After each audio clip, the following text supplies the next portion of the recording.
If any one of you that doesn't respect me, you'd have a big dump in your pants. Goodbye, Mom. No, what am I saying?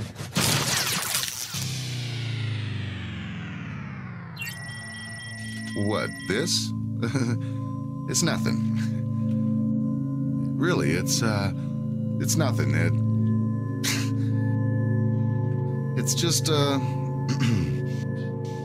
it's just vocal minority with Nick and Steve. Have a good time. Make sure your seatbelts are fastened. Okay, you little bastards. The time has come. The moment we've all been waiting for. It's the vocal minority with Nick and Steve A'la Brewski. Let's go. What, this, dude? This is just a herpy on a penis, dude. It's just a pustule, being. This is just a podcast, for crying out loud. The vocal minority with Nick and Steve A'la Brewski. Thanks for hanging with us today, yo. In the grand scheme of the internet, if we're the pustule, then what does that make the rest of the internet? Ooh, A boil? I mean, just a cancerous lesion of nastiness. You're saying we're better than you. Is that what you're saying? I'm saying we're better than 90% of the internet traffic out there, yes. But I mean, we're embarrassing to some people on some topics. I get that, but I think we're all in all, we're good people. So yeah, I think so too. We can tout ourselves as that. Stick around, listen to the show, make up your mind for yourself, for crying out loud. Exactly. I'm glad we could start off with a good positive visual, though, for everybody. So. It's the vocal minority with Nick and Steve A'la Brewski. That's just what we do. We have a webpage. You could go look at it anytime you want. Yeah, it's there. Look at it. Thevocalminority.net. Social media is extraordinaire. If it's social and if it's media, we're on it. So go check that out. And we now have a new, comment line, complaint line, voicemail, whatever you want to call it. Just call it. You could call them Prank It, for crying out loud. 844-48-VOCAL. That's right. They can talk dirty to us if they want. I think we'd probably take full advantage of that. So 844-48-VOCAL. I noticed you're wearing earbuds today on the podcast. I feel like maybe you're trying not to mess your hair up. Is that what we're doing? Am I that see-through? Yes.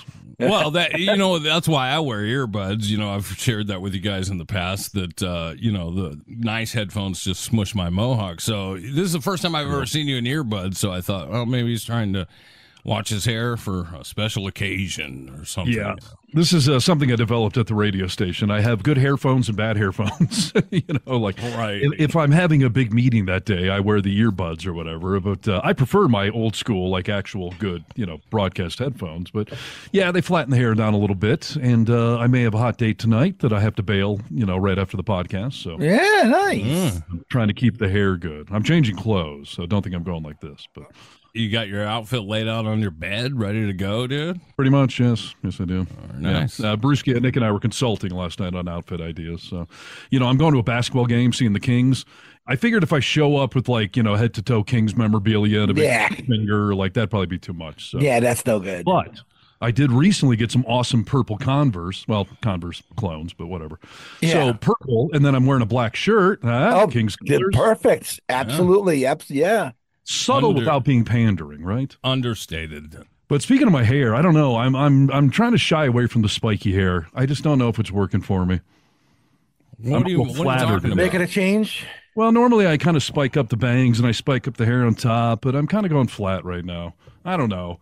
My daughter had her 18th birthday a few days back, and I posted a picture of me when she was born at 18. And first of all, I had thicker hair then, but I realized I always had my hair flat back then. I wonder if that's what I should be doing again. I don't know.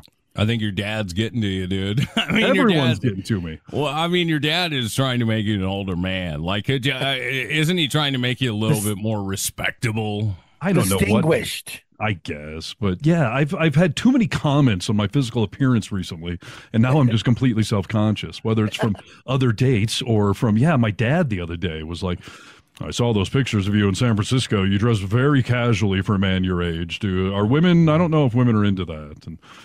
And my first thought was, old man. But then I'm like, maybe he's right. Maybe do I need to grow up? No. He is a respected physician and a professional man, and he's been one his entire life. So right. I don't think he's worn a flannel since the 60s. But yeah, so I don't know. Yeah, so, I just got a haircut. I don't know. I'm thinking flat.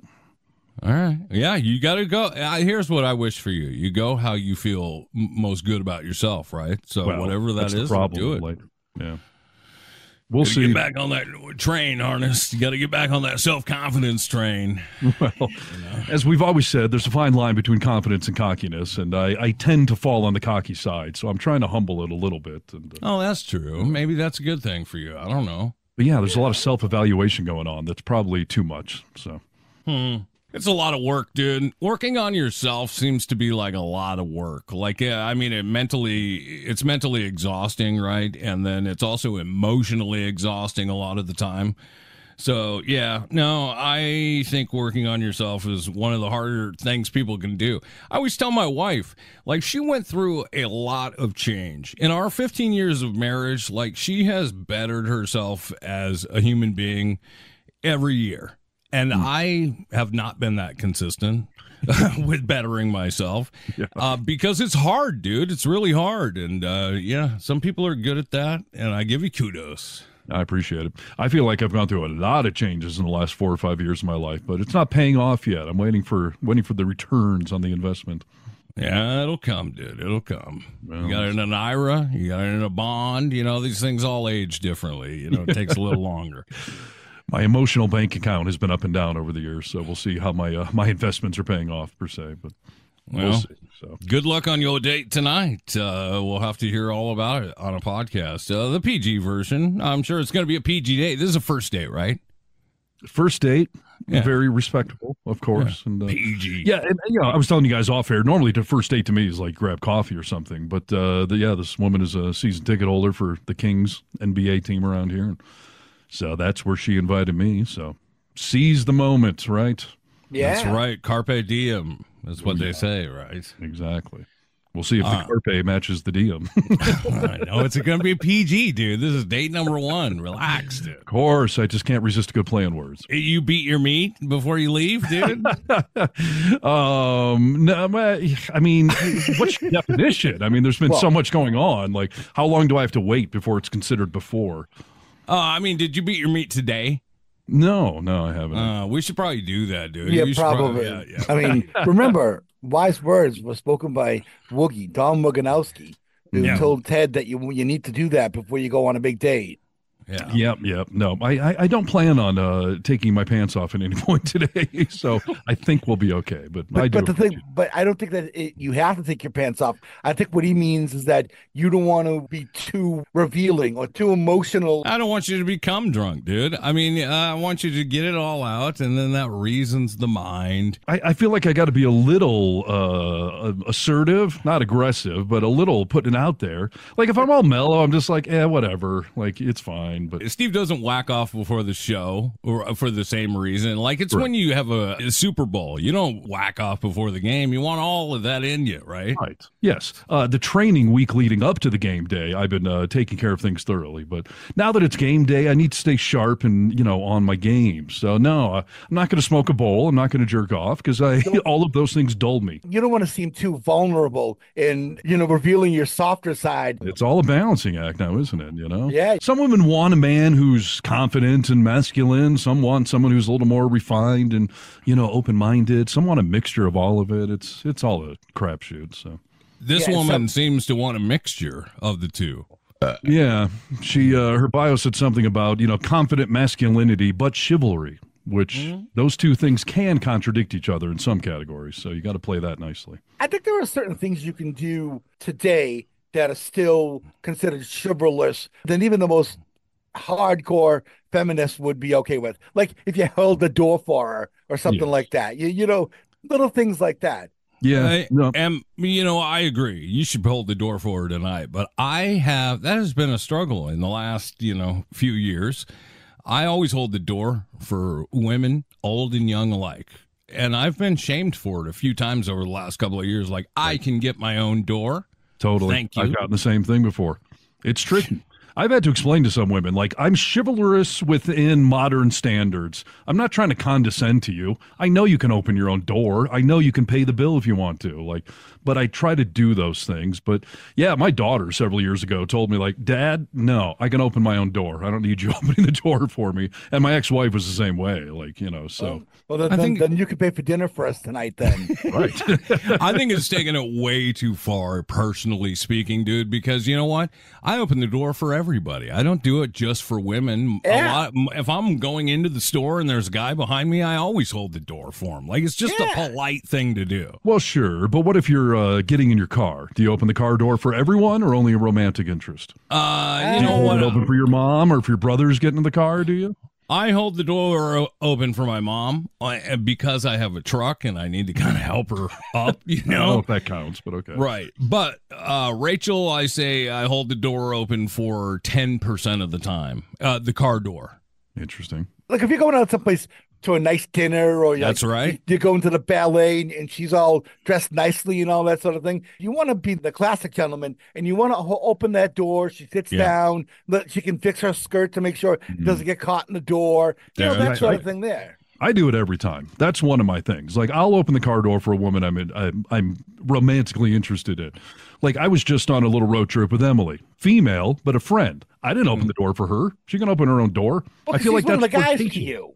Exactly. So I wouldn't open it for Nick or for my cousin or something. But Right. For a woman of interest. And my mom, that's even debatable. I don't think I'd open her door. You would if she needed help in the car. Well, But sure. let me ask you this. Once you're with the girl, do you continue that for your whole relationship? Yes. Yep. Really? You open the door for Jamie every time she got in the car with you?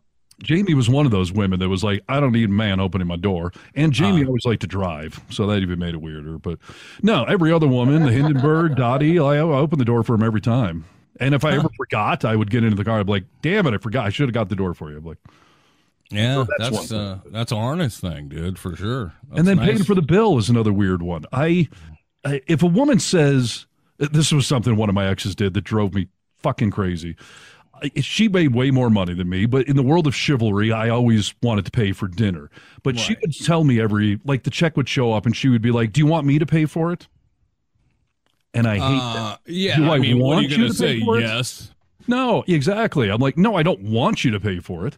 But if she would say, hey, let me pay for it, then I would say, hey, I appreciate the gesture. Go right ahead. But don't put it on me. Do you want me to pay for it? 100% that's bullshit, dude. Yeah, that is. So, yeah. But if a woman's like, no, let me pay for dinner tonight, then I feel like you're being condescending. So, like, no, woman, I'm going to be the man and pay for everything. You know? It makes it so much easier when you're married and you share the account, you know, because then we're just paying for dinner. Yeah, it all goes to the same place, I guess. Yes. So, yeah. Are you going to pay for alcohol and stuff for the game tonight? Yeah, that's the plan. We are meeting for dinner ahead of time, so yeah, I'll be paying. You're going to pour out a few honey tonight, dude. I mean, those beers are expensive at the game. Yeah, I mean, I don't know. We'll see. I can't get plowed tonight. I got a 2-hour drive home afterwards. Yeah. But if she's going to keep binge drinking, I guess I'll keep buying her beers. But she doesn't live in that town either, so she's got to get home somehow. So I don't imagine that's happening, but that's why I'm telling you. She also probably knows the best ways to get home to avoid the cops too, because she is a season ticket holder. And she's at that arena all the time. So yeah, that's right. And maybe she just stays in town, dude. How about a clean bed for this champion? I mean, just go grab a no-tell motel for the night and then go back home. I'm not saying that for you tonight. I'm saying like maybe that's what she does, you know, being a season ticket holder there. I'll offer a Motel 6 or something, but you know, I mean, not doing the Hyatt. Or anything, you know? Remember, they'll keep the light on for you. Exactly. That's really all we need. So it's Tom Bodette. He's a man of his word. This is Need to Know News. News you need to know. Hello, Americans. This is Paul Harvey. Stand by for news.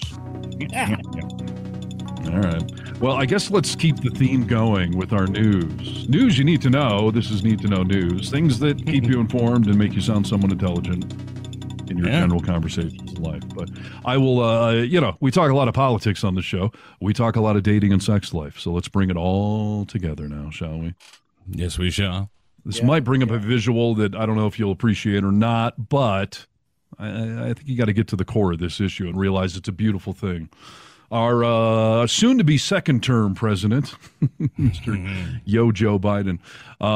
Let's see. He recently said, the New York Times, Katie Rogers reported that in her upcoming book, American Woman, The Transformation of the Modern First Lady, from Hillary Clinton to Jill Biden, that Biden has joked that, quote, Joe Biden, by the way, has joked that good sex is the key to his marriage with First Lady Jill Biden. Yeah. Really? I hadn't heard that. He said that in an interview? This just came out. This is hot off the presses. It's hot in general and hot off the presses. So, now he said he jokingly, quote unquote, but most jokes have a little truth behind it, right? Yeah, for sure. So, is that a fun visual to think about?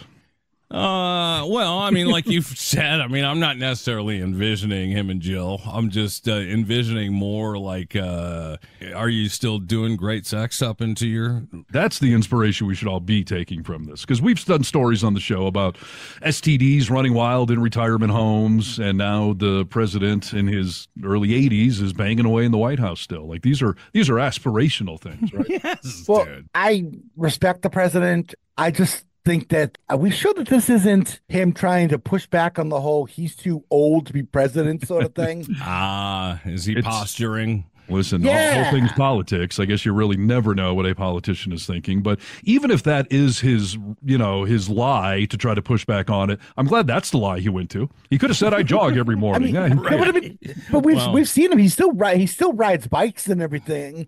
Right. So what if he falls off once in a while? But the problem with that when he fell off the bike was that he was wearing those shoes that click into the pedals on the bike. Yeah, what are you doing that for? I mean, even me, a 53-year-old man who is a competent bicycle rider, believe it or not, even I wouldn't try that garbage. No, I've got him on my bike. And I don't get it. And like Brewski said, you just make yourself prone to falling over. Yeah. They're very easy to get out of. All you do is kick your ankle out and they come right. It's like ski boots. binding. Nice. Yeah. The reason I had them on is because when we built those bikes, we were doing triathlons and you can get a lot more out of them, with your toe connected to it. I was just teasing about him falling over. He could be posturing. Brucey's right. I mean, it's an odd time for him to mention this. And also, I could just hear Jill Biden being like, Joseph, why you said that in an interview? You're nasty. Yeah, he's going to spank her tonight. Maybe she'll spank him. I don't know. You're getting off on it. One thing we can say for sure is that we know that Trump isn't banging away on Melania. She didn't even sleep in the same bedroom as him when they were in the White House. Right. I don't even know if Melania is alive, dude. I haven't seen her. No, exactly. Those two haven't been seen together in forever. I know they're not having sex. So Trump, this is certainly something, even if Joe's making it up, at least he could theoretically be having sex. He lived in the same roof with his wife.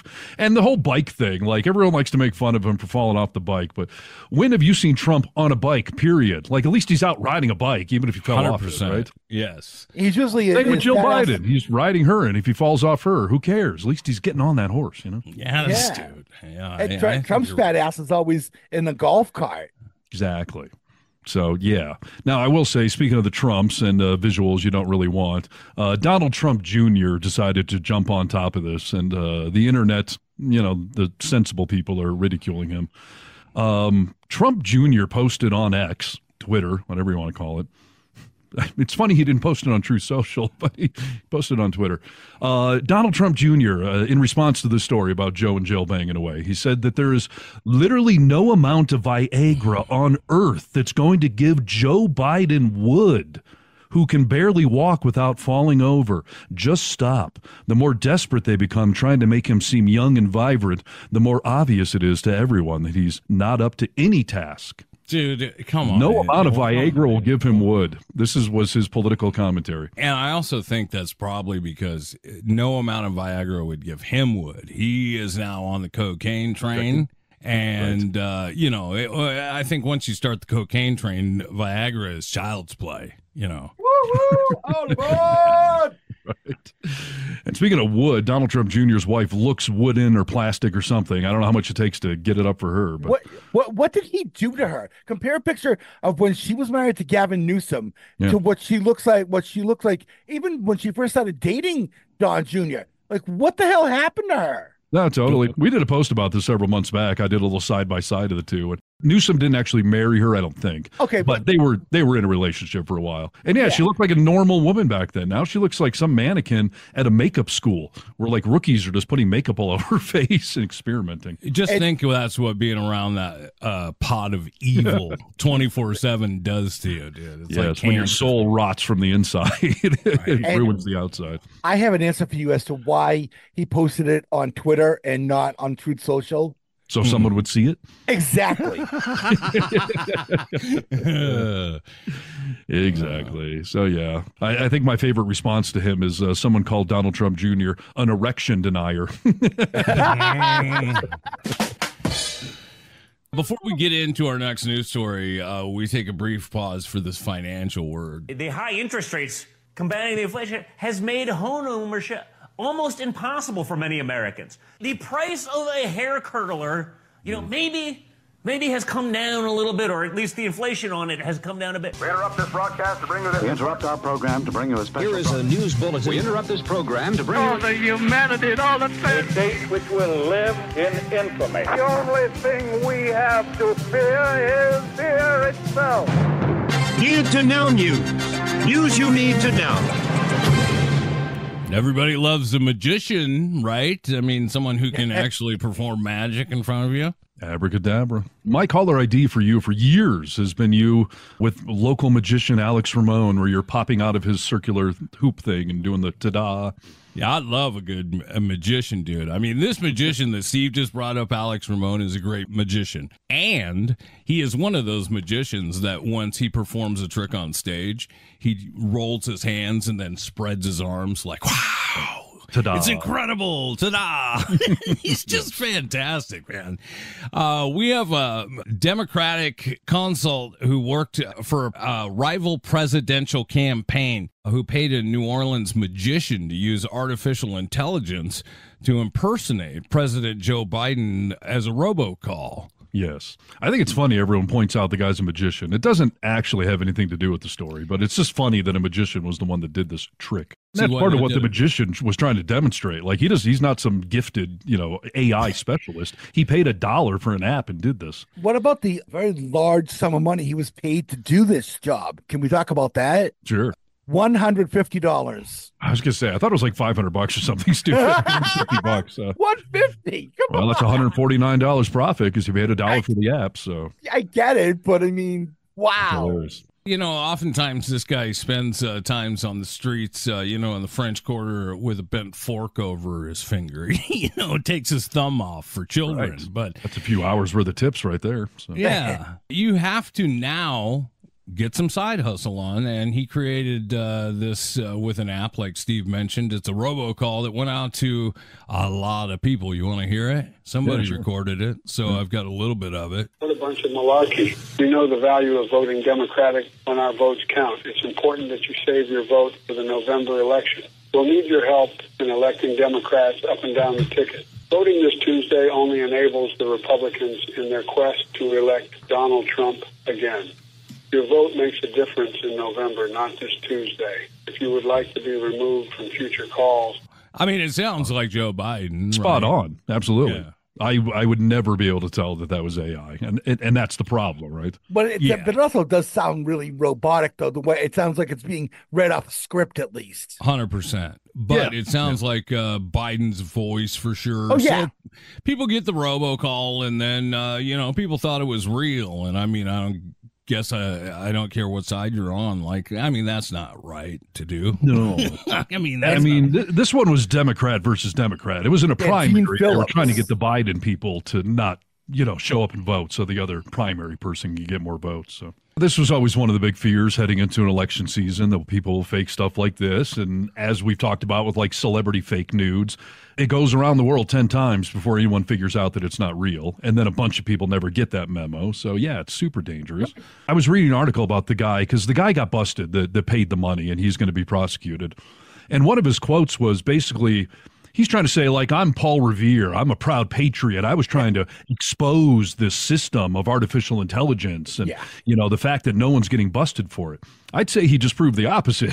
He got busted pretty easily. You know what? It's funny that you say that it goes all around the world, because we had a bit we did on the show a couple of weeks ago with Tucker Carlson interviewing Putin. I mean, it was a bit. It was to be funny, but the first comment on it when it went on social media was a guy saying, you guys are part of the problem, spreading this fake news and blah, blah, blah. Steve and I both said, if you can't tell that's a joke, you're the idiot. You're the Oh, absolutely. And speaking of people paying attention, do you want to? I don't think we've told Brewski where our newest listener popped up on the map. I think it was a day after that thing got posted on social media, got several thousand views on YouTube. And Brewski, where do you think we got a new dot on the map? And I'm not joking about this. 10 hours after it was posted, we got a new map. West Palm Beach, Florida. No, go the Manchester, other New side Hampshire. of the world. No, other side of the world. Russia. Moscow. Yeah. Resistance is futile. We are moving up like George and Weezy Jefferson.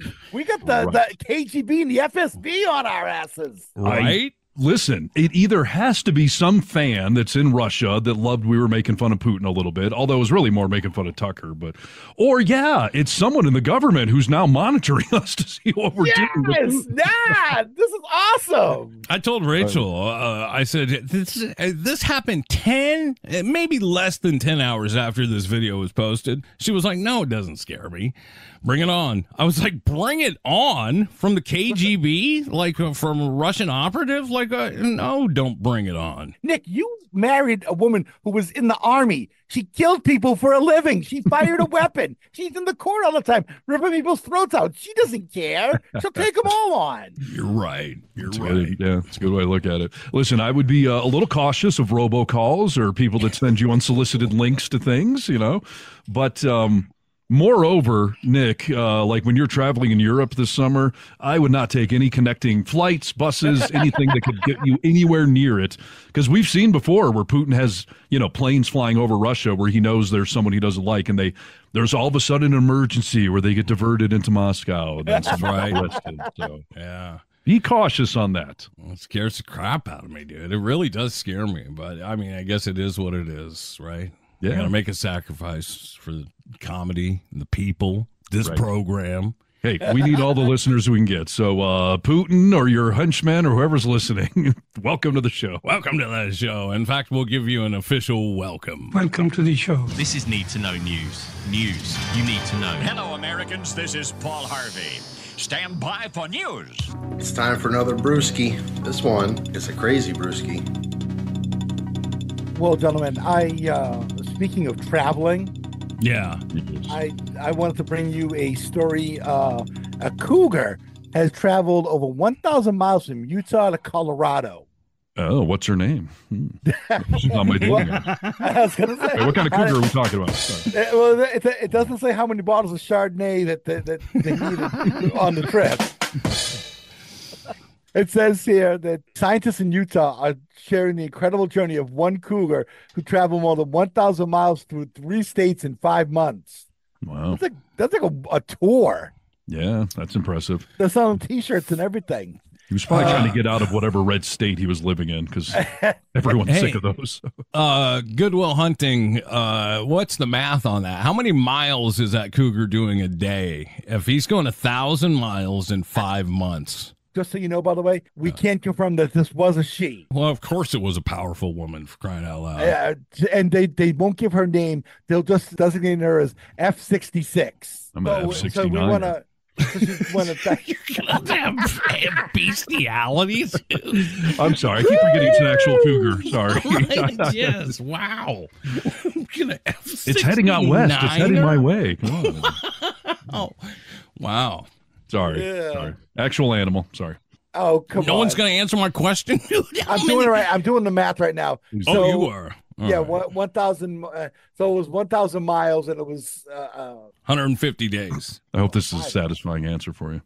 Well, of course it is. Of course, dude. As we all sit here looking stupid, I'm not even taking the calculator. Okay, that's only no. Here's the thing, though. We can probably say that she was doing some drinking because she's only traveling 6.6 miles a day. Yeah, that's what that was my point. Is a cougar travel? It never, relaxes. I mean, it's always moving. It just usually stays in its area. Not this one. Yeah. She wanted to get out, and she did. Man, I'll tell you, 1,000 miles. Is she there to stay? I mean, has she let us know her plans? Right. Well, she's looking for property. Where is this cougar currently? Where did it end up at? She's in Colorado. She started in Utah and she went all the way to Colorado. So maybe she's going to get some weed. I don't know. That could be legal shrooms in Colorado. I mean, I don't know. Yeah, see? That's funny. Yeah. Yes, it is an actual cougar, not a hot older woman. But I will tell. I saw a funny bit with Louis C.K. recently where he was talking to God, and it was part of a whole bit. But God was like, "Those animals I sent down, you guys are fucking those animals, right?" And Louis like, "No, we eat the animals." And God's like, "You're eating the animals? That's not what I sent them there for. You're supposed to be fucking them. Like, what the hell? You're eating them?"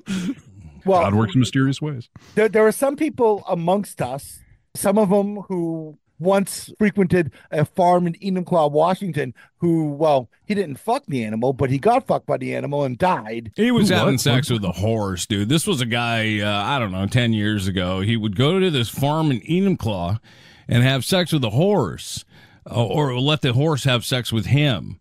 Yeah. And this horse's peanut was so big, dude, that it killed him. The horse ejaculated inside of him, and what it did was it actually ripped up his internal organs, and he bled to death. Power cannon, dude. A power cannon. His friend who brought him to the farm, who set the whole thing up, actually dropped him at the front door of the hospital. And you know what's funny is that happened when we were at the Buzz, and Lycus gave the guy's name on the air. I still remember the guy's name to this day. What is it? Kenneth D. Pinion. But some people are going with that Louis C.K. bit, and they're doing what God wanted them to. Well, if you're going to have sex with that cougar or you get 69 by him harness, you're on the safer side. Cougars have a way smaller penis than a horse. Oh, good. All right. Is that what they mean by riding bareback, when a horse just plows you? No. Oh, okay. It means without a saddle, dude. You're so dirty sometimes. I just envision jizz coming out of this guy's ears and nose. All right. So you done, Brewski? Cougar going from Utah to Colorado. This has been our segment we call Wildlife with Jack Hanna Brewski. It's just like I used to hear when I was a kid. We interrupt this broadcast to bring you this. We interrupt our program to bring you a special. Here is a news bulletin. We interrupt this program to bring All the humanity and all the things. A date which will live in infamy. The only thing we have to fear is fear itself. Need to know news. News you need to know. Yes, indeed. We often see conservatives do dumb, stupid things, and at least me personally, I'm always waiting for their comeuppance to come back around, you know? Yeah, for sure. And like with Trump, it's taken way too freaking long. But we talked last week or 2 episodes ago or something about the ivermectin. Ivermectin, thank you. And that finally we're seeing, negative health consequences. All these morons that took it are now having digestive and gut problems because they took a horse dewormer. Poop and pee, dude. One of Trump's other cronies, though, is finally getting his comeuppance, and somebody we make fun of quite often on the show, because he's worthy of it, and that is Mike Lindell, the My Pillow guy. Yes. Are you still sporting your My Pillow just for full exposure? I mean, yeah, I don't know why we have to out me every time, but yes, I have a My Pillow that I got before I knew it was him, and it was free, so I didn't. Do you ever lay on your My Pillow and eat Chick-fil-A in bed? No, that'd be double wrong. Then. Wait a minute, did the My Pillow come with a bag of Coke? No, that's a myth, dude. Oh, okay. That would have been better than what did come with the pillow. It came with a freaking Bible verse. What, on the box? Yeah, it had like a little fortune cookie piece of paper in with the pillow. Like when you open it up. Yeah, Bible verse. Wow. It's like you're flying on Alaska Airlines. Do they do that? Yes, they do. Oh, no. What are you talking about? Well, on Alaska Airlines, they when they hand out snacks and all that sort of thing, they actually hand out little pieces of scripture. I've never had that in all the years I've flown Alaska. Have you? Yes. I guess you got to look closely. Maybe you're discarding it. I will tell you, In-N-Out Burger, who I've ridiculed as being nothing special, but people line up around the block, they've got, I don't know if it's Bible verses, but there's some biblical references on all their cups and stuff. Like, it's enough already. I've flown Alaska a lot for a long time. I've never seen that. I will say they were doing it. They stopped in 2012. I will say that, but they were doing it. I have the story right here. They send them out of the book of Psalms. Yeah, I don't want prayers on an airplane, by the way. Please, don't blow off the airplane. Right. Please don't pull me out. Mike Lindell, notorious coke addict and notorious Trump supporter, election denier, all that stuff, the CEO of betting company My Pillow, and ally of former President Donald Trump, has officially been ordered to pay $5 million to a man who debunked Lindell's false election claims of fraud in the judge ordered it, huh? Yes. This was, I'll just read here. 2021, Lindell hosted a contest called the Prove Mike Wrong Challenge, promising $5 million to anyone who could disprove his claims that Chinese interference played a role in the 2020 election. And Robert Zidman, a computer forensics expert and Trump supporter, by the way, submitted a 15-page report proving that Lindell's assertions were false. And, Lindell refused to pay. The guy sued him, and now the judge has said, no, you fucking idiot. You challenged. You put a public challenge out there, and the guy won. So, yeah. Brewski originally did this story on the show, 7 months ago? And the guy, didn't he figure it out, very, very quickly, how he could prove it? You mean like the rest of us? Yeah. Did. I was going to say, this is like prove the sky's not blue. I don't know how everyone didn't win this thing. Well, and you know what's funny is this guy may be a Trump supporter, but hey, $5 million is $5 million. Heck yeah. Yeah. No, that's incredible, dude. Mike Lindell's been bleeding money ever since the My Pillow got canceled, removed from Walmart. Even Fox News wasn't running his ads anymore. So that company is in peril, right? No, they're bleeding money, and like you said, a bunch of networks have refused to air his ads. And by the way, he's not done with court damages. $5 million. This could be his favorite court settlement, because the voting machine manufacturer Dominion is suing Lindell, seeking $1.3 billion in damages. Yeah. Yes, dude. Dominion's, of course, who Fox News lost to. Yeah, and that was for that wasn't even for $1 billion, was it? It was for $58 million or $100 million. No, that was a massive. I believe it was over $500 million. It was. I think it was like 700 or 800 million. I think they were asking $1 billion, and that's what it ended up at, which was huge damage. Still huge, yeah. Oh yeah. Well, you know what's interesting about that settlement, by the way, was that when they agreed upon the dollar value, one of the things Dominion wanted was they wanted Fox to fire Sean Hannity. Yes. As part of it, and they wouldn't do it. So they said, well, what else you got? And they were like, well, you can have Tucker Carlson. Right. Yes. Yeah. We'll give you a Tucker. Will that do? By the way, Lindell's attorneys a couple of months ago filed a motion to withdraw from the case because Lindell was not paying him anymore. All these people, dude, that aren't getting paid. Attorneys say, I'll go do this because it's going to make me famous. You can't do it for very long without getting paid. It's expensive to run a trial like that. Well, and that's how you know he's a Trumper, too, a Trump supporter. He's following in the footsteps of Donnie. Trump recently was admonishing NATO for not paying their bills. You got to pay your bills if you want to be part of NATO. Talk about the pot calling the kettle black. It's insane. No kidding. We'll see what happens with all of this, but I've had a few lawyers over the years for a few different things. None of them let me run up a bill. There's retainers, and I get monthly bills of fork over the money now. I don't know how someone gets millions of dollars in the hole with their attorney. It's crazy. Like I said, some of these people, these attorneys take on knowing that they're not going to actually make a bunch from the person, but it's going to get them so famous, their name in the news, that they'll be taken care of. So they'll go do it that way. But these people must have said, like I said, it's expensive to run this trial. You can't go very long without being paid if you don't have a ton of cash in the bank. Yeah. So, we know Trump just paid a $50 million legal bill, not fines that he's been getting or court penalties. He had to pay his lawyers $50 million. Of course, he didn't pay it. One of his super PACs paid it. But just think about it. How do you rack up $50 million? And that's a drop in the bucket. He's nowhere near done paying lawyers. Well, just look at Giuliani, dude. Trump said he was going to pay his legal fees and obviously isn't. But he's filed for bankruptcy, and he had a ton of cash too. And what's fun about that bankruptcy thing is that since Trump is considered one of his creditors, quote unquote, then he'll actually have to pay that bill because the bankruptcy judge will enforce that upon Trump. So Trump will have to pay Giuliani. And then that money, of course, goes to Ruby Freeman and Shay Moss. Right. Yeah. And I saw in the news today, Trump is officially appealing the $350 million verdict, but I can't find in any of the news articles, did he fork over the cash or did he get a bond? Yeah, one of the two has to be done. From what I understand, he was calling around trying to find people to do it. And the thing about it is that he can't go to any financial institutions in New York State because of what he was convicted of. So he's got to go outside. I mean, you think the phone lines to Moscow are burning up? Call him Daddy Vladdy for some money or what? Daddy Vladdy. Well, I'm sure he is. You know, Laura Ingraham just had him on. She was talking about him having to pay escrow if he wanted to appeal.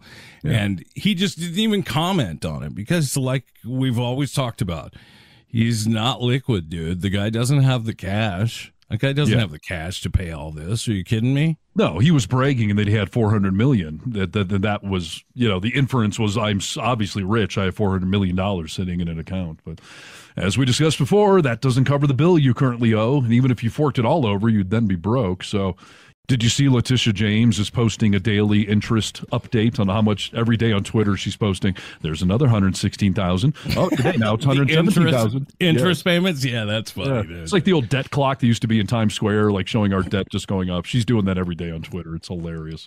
Well, good luck to Mike Lindell, dude. We'll all be praying for you. The good Lord, it's all a plan, dude. I mean, this is all planned. So works in mysterious ways, Mike. Enjoy your ride, Mr. Lindell. Do you have news you need to know? Like need to know news? How about news you need to know? Do you feel like you need to know that? What if we could guarantee only news you need to know? You know, the need to know news. I think we might be on to something you need to know. Perhaps it's news.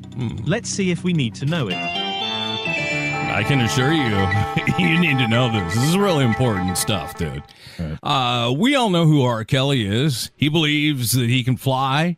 You know, he was in the closet. I mean, he's got a lot of great hits that some people have refused to let go of, right? R. Kelly, of course, gone to the other side. I mean, he's not dead, but I mean, he's gone, you know, into the Gray Bar Motel, and he's not doing music anymore, right? I didn't notice. Yeah, and because he raped a lot of young women, apparently, you know. Yeah, well, that hurts album sales. Yeah, it does. Well, it didn't hurt him for Michael Jackson. I mean, allegedly, Nick. Allegedly. Yeah, that's true. But R. Kelly, a lot of people have said the same thing. Like, I'm not going to let go. I believe I can fly. And do you feel like they should have to? Well, I've had this discussion with my kids of late that everyone's got to make a personal choice. When it comes to musicians and actors, if they've done something skeevy, do you disown them or not? My point was with the kids that maybe there's an obvious one. Maybe a Michael Jackson. You're like, I got to draw the line. Maybe R. Kelly's an obvious one to you. But if you dig into any musician's past especially, they've all done shady stuff. So where do you draw the line on shady behavior? I mean, certainly any rock band any of us like from the 80s exploited the crap out of women. You know, Jerry Lee Lewis marrying his 13-year-old cousin, like no one canceled him. Like, you know, so yeah, it's a tough one. You gotta decide on your own. I suppose a personal choice, but the good news is that if you've decided to continue listening to R. Kelly, well, I found a clip of a song that I don't think most people have ever heard of, a song that he was singing live in concert, and this is. I hate to say it's resurfaced because, well, I've never heard it before. So I think this is a pretty rare gem. This is R. Kelly. He is live at a concert in Ethiopia. And a lot of good concert venues there, I hear. I mean, the food court's a little thin, but they got a good concert venue there. Boy, dude, the food court's a little thin. Do you know how many Ethiopians you can fit in a phone booth? I don't, no. All of them. Those are terrible.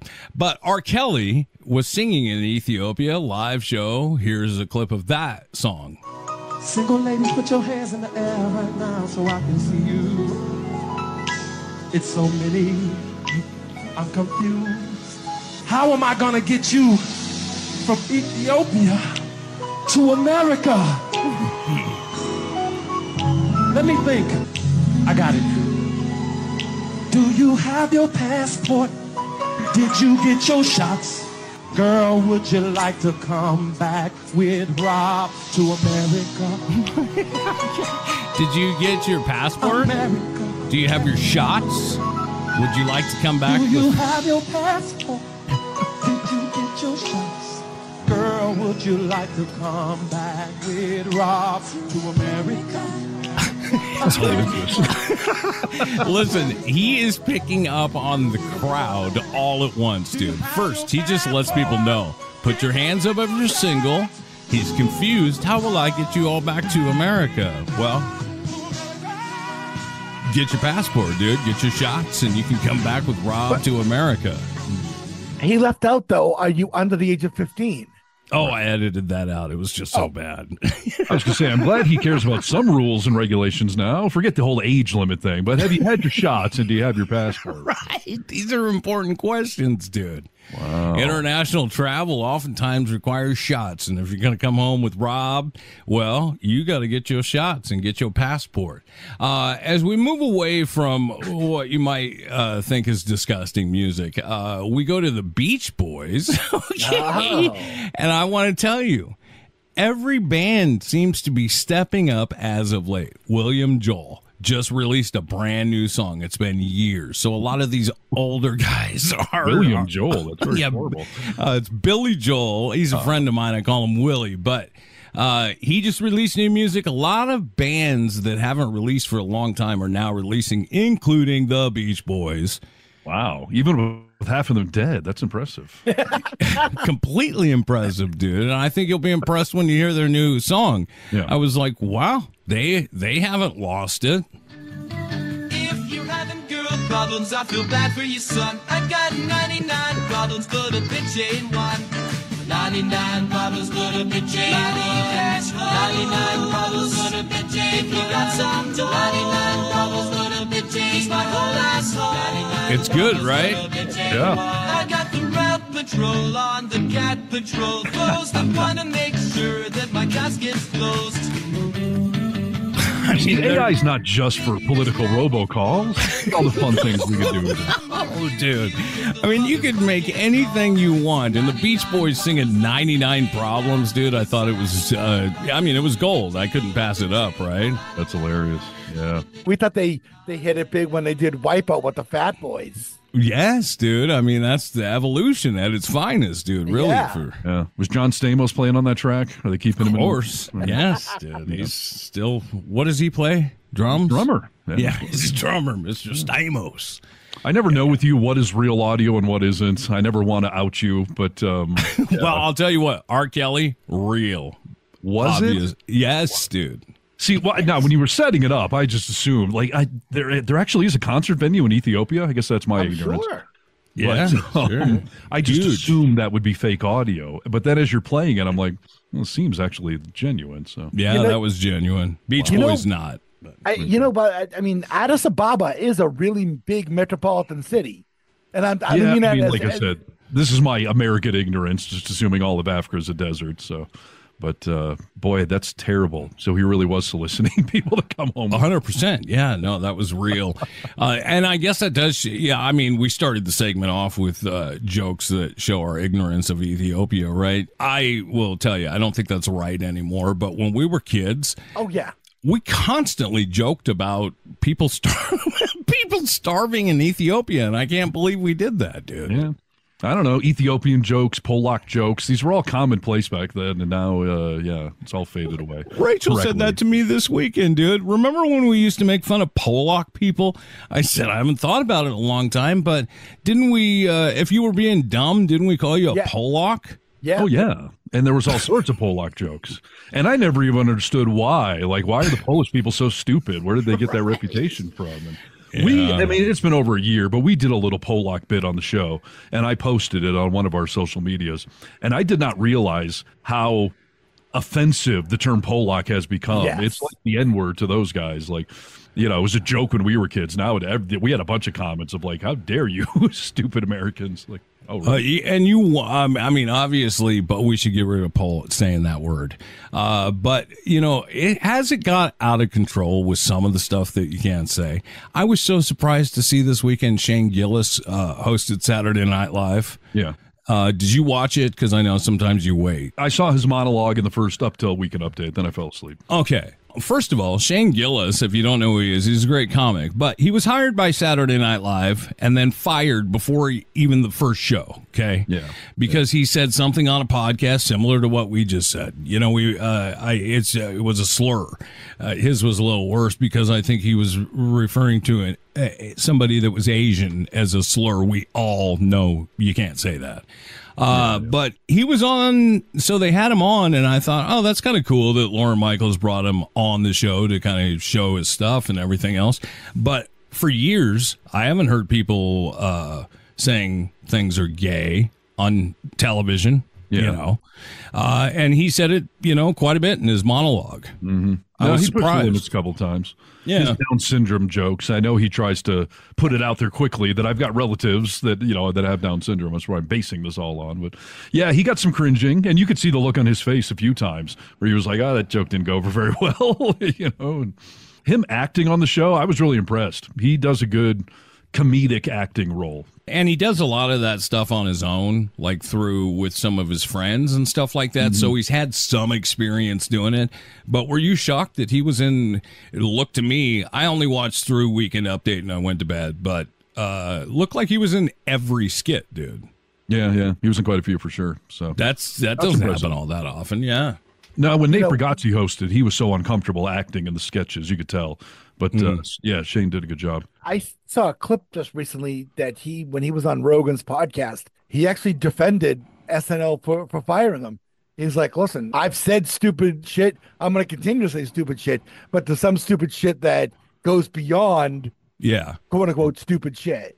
Yeah, well, that's interesting. I mean, he even said on the show when he was doing his monologue, Brewski, that I don't have a lot of jokes I can do on TV. I don't have jokes I can do on TV. Right. And that's the joke about being fired from SNL. He was like, don't Google that. But yeah, I got fired from here a few years back. So yeah. But yeah, no, you did a good job. It was a good episode for sure. So if you haven't seen it, go check it out. We interrupt this broadcast to bring you this. We interrupt our program to bring you a special. Here is a news bulletin. We interrupt this program to bring you the humanity and all the things. A date which will live in infamy. The only thing we have to fear is fear itself. Need to know news. I said, oh, Lord Jesus, it's a fire. News you need to know. I got bronchitis. Ain't nobody got time for that. I can't believe I'm doing this with my pants off. It's all right, dude. You get comfortable. Why not? There's a cougar coming your way, Brewski. So. Well, let's just hope that she stays out of parks in Sydney, Australia.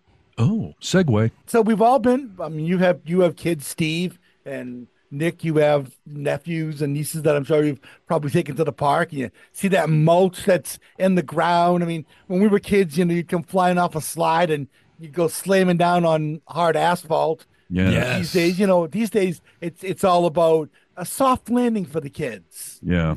Yeah. Which does actually make a lot more sense. My playground as a kid was asphalt with pebbles all over it, which made it even hurt more to fall on the asphalt. Well, and the slides, remember the slides were metal? Yeah, so on hot summer days. Our toys in Maple Valley, where I grew up in elementary school out on the recess grounds, were all culverts. We had tunnels everywhere that were just like culverts from, construction companies. We had very dangerous toys, and I'm not against giving kids dangerous toys once again. I think we've gotten a little too soft. All right. Well, or sharp objects. It's good that you say that, Nick, because Sydney, Australia has taken that to heart with their new mixture in the mulch that they're putting in the playgrounds. Well, throw another shrimp on the Barbie. Let us know. Well, so this child brought home a couple of handfuls of mulch from the playground, and something was a little wrong, and they had it tested, and lo and behold, it was ground up kangaroos. Now, that would have been okay. Sorry, go ahead. No, that would have been okay. No, asbestos. Oh, yes. Well, that stuff's cheap to get nowadays. I mean, Yeah, just ripping it out of walls of old buildings, and then what are we going to do with it all? Just grind it up and put it in the mulch for the kids. That's hilarious. Wow. It's interesting. I would be curious to know how much asbestos was in there, only because did you know that asbestos is a natural element? No, I didn't know it. It's on the periodic table of elements, you mean? Like, it grows naturally. Asbestos grows, and it's everywhere in the world. I mean, you're breathing asbestos no matter where you are. You're always breathing asbestos. It's just how much can our lungs take. So if it's just mulch and sod, your grass is going to have asbestos out there in it at some point. Like, is it a lot of asbestos? Is it walls from old elementary schools they ground up? Well, it doesn't say where this has come from. Just that it was being disposed of and it was ground up, and obviously it made its way into the mulch. And we don't know how many children have eaten any of this mulch either, because no, I mean, think about it though. No, you're right. Kids do that sort of thing. They do, yes. I mean, when I was a kid, I shoved one of those big fat crayons up one of my nostrils. I once swallowed $3 and some odd cents in loose change. Yeah, and we have a theory on the program and in our friendship that may have changed you. It may have changed slightly. Well, so the city is now scrambling. They have all the parks cordoned off. Now, here's the thing: you can still walk through the park. They just have like this orange plastic netting around the areas that say asbestos. I'm looking at pictures right there. It just says asbestos, so you can walk through. You just can't go in the asbestos areas. So it's still blowing around in the air. They didn't bring in an abatement team to remove it at all. They're just letting you know, hey, it's here. Yeah, I do wonder if it's low level. I mean, that's why they haven't gotten rid of it. Well, I mean, some company apparently thought it was either okay to do it or they wouldn't get caught doing it. But I've never heard that asbestos was naturally occurring. And I know your wife deals with this stuff. Is that where you're getting all this knowledge from? Yeah. No, that's they have asbestos, like salt mines. They have asbestos mines. Like asbestos is a natural product that we're always breathing, but it is how much can we breathe before it makes us sick. Right. It's like the fentanyl debate, right? A little bit's okay, but a little bit too much, and then you die. It's like penis, horse penis. You know, a little bit's okay, but well, foreplay's okay, but you know. So.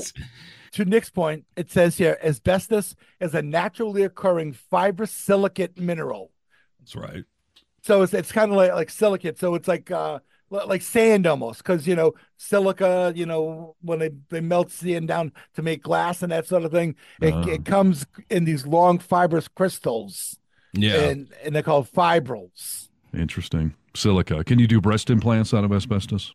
I think that'd definitely make you sick, dude. I mean, you can take trace amounts, I'm not worried about her. If I motorboat, though, am I at risk? That's the skin is porous. You know what, though, Steve? If you do that, you might have a case. You might make a call. It's worth some money. Right. Yeah. I mean, you could do it, Stephen. Get that mesothelioma and... You never know. Get some meso. Get your meso on. And in all seriousness, let's remember Trump tried to, or maybe he even did, he dropped the regulations on asbestos and construction materials again because, hey, that stuff is cheap, right? Yeah. Well, it's cheap for what, the reason they use so much asbestos is because you can't start it on fire. It won't burn. Right. So yeah, it's a good product for construction, for buildings, for boats in the Navy. Like, it can't burn.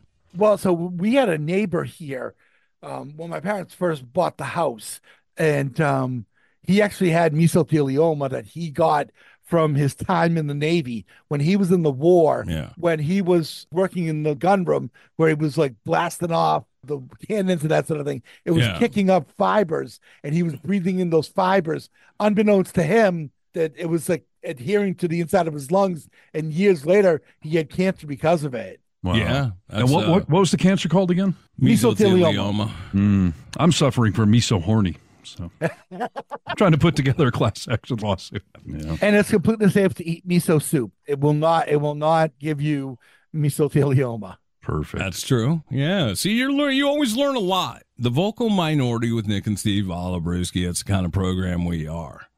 We're here to educate. That's the state of America. People have to rely on us to educate them. Find us on the social media. Spread our education and joy around the world for us, please, especially to Russia. I assume there's shifts going of, KGB, administrators listening to this podcast. So we thought we'd hit the big time when we had attorneys listening and transcribing the show. Right. That's right. But now we've got, Politburo officials and intelligence officials listening to us. We should get our own court reporter in the studio, always taking our show down. No, I'd feel bad for that person, but there'd be hazard pay in there. Be a lot of good entertainment, and you can tune in a couple of podcasts each week. And like Steve said, thevocalminority.net. We are The Vocal Minority with Nick and Steve. A'la Brewski. Yep. And by the way, call us on our complaint line, 844-48-VOCAL. Ooh. Yeah. You like that? I like it a whole bunch. Brewski, please. Das vidanya. Steven? I'm circumcised. I got my son circumcised. I'm not religious. Test 1 2, test 1 2. Stop.